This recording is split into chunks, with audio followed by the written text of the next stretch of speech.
또 가장 최악인 악한 왕조였던 오므릿 왕조의 시작을 알리고 있습니다. 네, 그 중에서도 가장 악했던 왕이 누구였을까요? 바로 아합이었습니다. 왜냐하면요, 이 아합은 이스라엘의 멸망의 원인이었던 바알 신앙을 가지고 왔던, 바알을 처음으로 숭배했던 왕이 바로 이 아합 왕이었기 때문입니다. 아합이 가지고 온 이 바알 신앙은 이스라엘에게 매우 매력적으로 보였습니다. 왜냐하면 이 바알의 신앙이 가나안의 기후, 가나안의 지리와 너무나 잘 맞아 떨어져서 농사라 하는 이들에게 너무나 매력적으로 보이는 겁니다.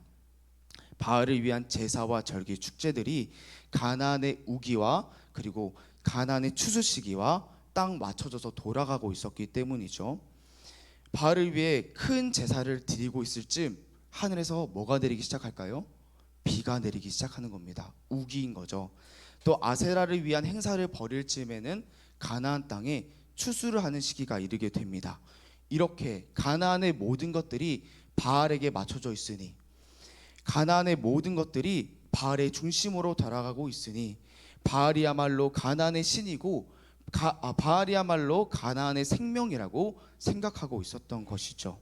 그래서요, 이 아합 왕은 자기가 왕이 되자마자 가장 먼저 했던 일이 무엇이었냐면 바로 시돈의 이세벨과 결혼이었습니다.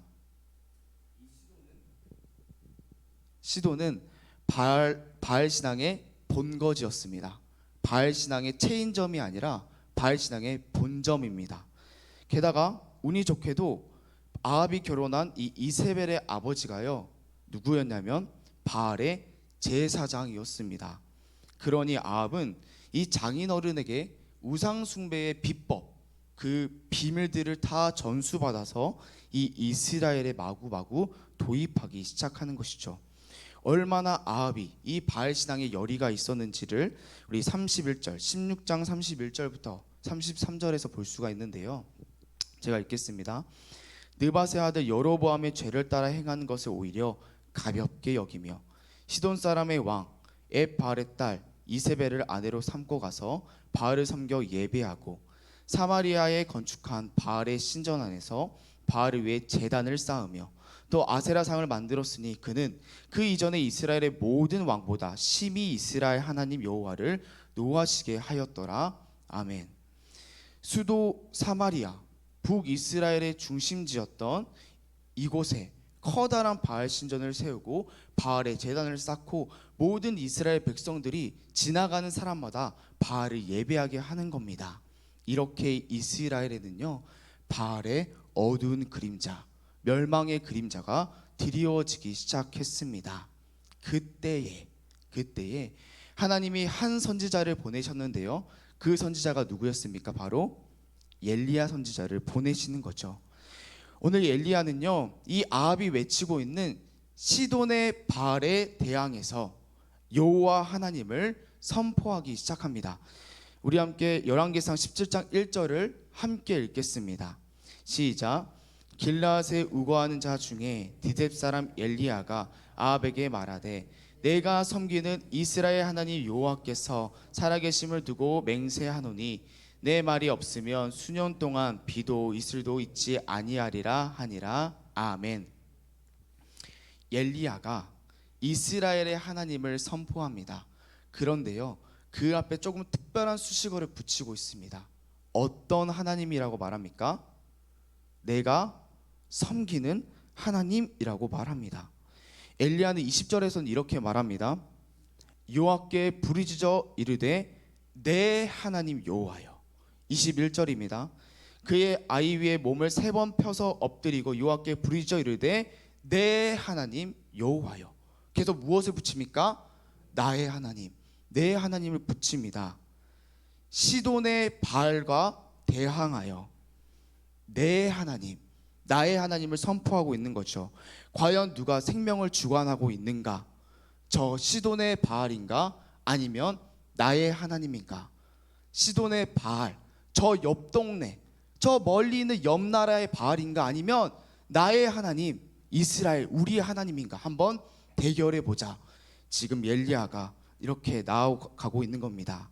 시돈의 바알 대 그리고 나의 하나님 여호와 대결이 시작되는 것이죠.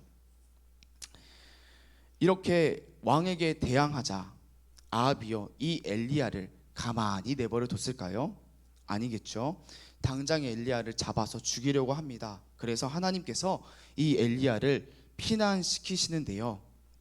먼저는 요단 동쪽으로 도망가게 하시고 그 다음에는 시돈에 있는 사르밧으로 가게 하십니다. 엘리야가 도망가는 경로를 이렇게 그려보면 이렇게 그림이 나타나는데요. 자, 그림을 한번 보여주실까요? 네, 먼저 이 사마리아 땅에서 요단 중심으로 동쪽에 있는 이 그리시네가에 숨게 하시고 그 다음에 그 북쪽으로 가서 사르밧으로 가게 하십니다. 시돈의 사르밧입니다. 자, 이 경로를 보시면 이 경로가요 효율적으로 보이십니까? 아니면 비효율적으로 보이십니까? 조금 비효율적으로 보이지 않습니까? 왜냐하면 어차피 북쪽으로 갈 거면 그냥 위로 쭉 올라가면 될 것을 굳이 하나님이 저 오른쪽에 있는 요단으로 가게 하시고 그 다음에 위로 시돈으로 가게 하시는 겁니다. 원래 그냥 시돈으로 가면 될 건데 돌아가게 하시는 거죠. 보면 비효율적으로 보이는 동선입니다. 그럼에도 가라고 하시는 것은 요단 동편으로 가야 했던 분명한 이유가 있었다는 거겠죠. 맞습니다. 하나님께서는 엘리야를 요단 동편으로 보냈던 분명한 이유가 있었습니다. 엘리야가 말씀대로 요단 동쪽 그릿 시냇가에 숨습니다. 요단 동편까지 열심히 걸어가느라 밥도 못 먹고 걸어가느라 배가 너무 고파오는 겁니다. 배에서 꼬르륵 꼬르륵 소리가 들릴 쯤에 저 멀리서 깍깍 소리가 들려옵니다. 우리 6절인데요. 자, 읽겠습니다. 까마귀들이 아침에도 떡과 고기를 저녁에도 떡과 고기를 가져왔고 그가 시냇물을 마셨으나 아멘. 까마귀들이 아침에도 저녁에도 떡과 고기를 가지고 오는 것이죠. 그야말로 하늘에서 떡과 고기가 떨어지기 시작하는 겁니다. 너무 좋은 거죠. 이 엘리야가 요단 동편에서 하늘의 떡을 고기를 먹습니다. 하늘의 떡, 하늘에서 내리는 고기를 매일매일 먹는 이 모습, 어디서 많이 본 그림 아닙니까? 어떤 장면이 생각나시나요? 그렇죠. 만나와 메추라기가 생각이 납니다. 맞습니다. 이스라엘 백성들은 이 요단 동편에서 매일매일 만나와 메추라기, 매일매일 하나님이 주시는 하늘의 음식을 먹으면서 살았습니다. 그들의 신과 옷은 헤어지지도 않았고 그들은 적들로부터 언제나 승리했습니다. 요단 동편에서 하늘의 음식을 먹으면서 하나님이 우리를 지켜주시는구나, 하나님이 우리의 생명이 되어 주신다는 사실을 매일 월화수목 금토일 배웠던 것이 바로 어디였습니까? 요단 동편이었다는 것이죠. 요단 동편을 보면 생각이 나는 겁니다. 우리를 매일 먹이셨던 우리의 생명이신 하나님. 그리고 이 요단 동편은 특별한 곳입니다. 왜냐하면 이스라엘 백성과 하나님이 언약을 맺었던 곳이 이 요단 동편이었기 때문입니다. 모세와 이스라엘이 요단강을 사이로 두고 이 요단 동편에서 가나안 땅을 바라보며 하나님과 언약을 맺습니다. 우리 신명기 30장 11절에서 20절 그 말씀이 이 요단 동편의 한 언약 내용인데요. 우리 함께 성경에 있는 신명기 30장 우리 11절 20절 말씀을 혹시 이렇게 찾으실 수 있으면 이렇게 찾아보시겠습니다. 신명기 30장 11절에서 20절 말씀입니다. 네, 제가 이 요단 동편의 언약 내용 중에서 11절에서 15절 말씀 그리고 20절 말씀을 제가 천천히 읽어드리겠습니다. 내가 오늘 내게 명령한 이 명령은 내게 어려운 것도 아니요 먼 것도 아니라 하늘에 있는 것이 아니니 내가 이르기를 누가 우리를 위하여 하늘에 올라가 그의 명령을 우리에게 가지고 와서 우리에게 들려 행하게 하려 할 것이 아니요 이것이 바다 밖에 있는 것이 아니니 내가 이르기를 누가 우리를 위하여 바다를 건너가서 그의 명령을 우리에게 가지고 와서 우리에게 들려 행하게 하려 할 것도 아니라 오직 그 말씀이 내게 매우 가까워서 내 입에 있으며 내 마음에 있은즉 내가 이를 행할 수 있느니라. 보라, 내가 오늘 생명과 복과 사망과 화를 내 앞에 두었나니. 20절입니다. 내 하나님 여호와를 사랑하고 그의 말씀을 청종하며 또 그를 의지하라. 그는 내 생명이시요 내 장수이시니 여호와께서 내 조상 아브라함과 이삭과 야곱에게 주리라고 맹세하신 땅에 내가 거주하리라. 아멘. 하나님이 말씀하십니다. 생명이 너희와 멀다고 하십니까? 가깝다고 하십니까? 가깝다고 하십니다. 너희에게 닿을 수 없는 하늘 위에 있는 게 아니라, 너희가 찾을 수 없는 바다 건너에 있는 게 아니라 이미 너희 가운데 있는 나 하나님이 너희의 생명이다. 이미 너희 앞에 있는 이 말씀을 지키는 것이 너희의 생명이라고 하나님이 말씀하십니다. 너희의 생명이 가까이 있다. 그러니 시돈의 바알, 저 멀리 있는, 저 먼 나라에 있는 바알신이 너희의 생명이 아니라 너희에게 이미 함께 있는 나 여호와, 이 말씀이 생명이라는 사실을 이 요단 동편에서 다시금 기억하고 깨닫게 하시는 겁니다. 내가 생명이다. 생명이 가까이 있다. 그리고 하나님이 이 사실을요 곧바로 증명하시는데요, 이를 위해 엘리야를 이번에는 시돈으로 보내십니다. 앞서 말했듯 이 시돈은 바알의 본거지, 바알의 땅이었습니다. 바알의 땅이니 이 시돈에 있는 사람들을 누가 먹이고 누가 살리는 게 당연한 일입니까? 바로 바알이 시돈 백성들을 먹이고 살리는 일이 당연한 겁니다. 바알이 생명이라면, 바알이 참 신이라면 시돈은 언제나 풍성하고 넉넉해야 하는 것입니다. 그런데 엘리야가 간 이 시돈의 상태는 말도 아니었습니다. 시돈에서 한 과부를 만났는데 그 과부가 먹을 것이 없어서 아들과 함께 죽을 계획을 하고 있는 겁니다. 얼마나 먹을 게 없었으면 사랑하던 아들과 함께 죽을 생각을 지금 이 여인이 하고 있는 거죠. 슬퍼하면서 절규합니다. 시돈의 바알이 너무 무능력합니다. 한 여인에게 떡 한 덩어리를 줄 수 없을 만큼 무능한 신이 바로 이 바알이었습니다. 그러나 이 시돈 바알의 땅에서 하나님은 일하셨습니다. 우리 14절인데요, 제가 읽겠습니다. 이스라엘 하나님 여호와의 말씀이 나 여호와가 비를 지면에 내리는 날까지 그 통의 가루가 떨어지지 아니하고 그 병의 기름이 없어지지 아니하리라 하셨느니라. 아멘. 하나님께서 이 시돈의 백성까지도 먹이시고 살리십니다.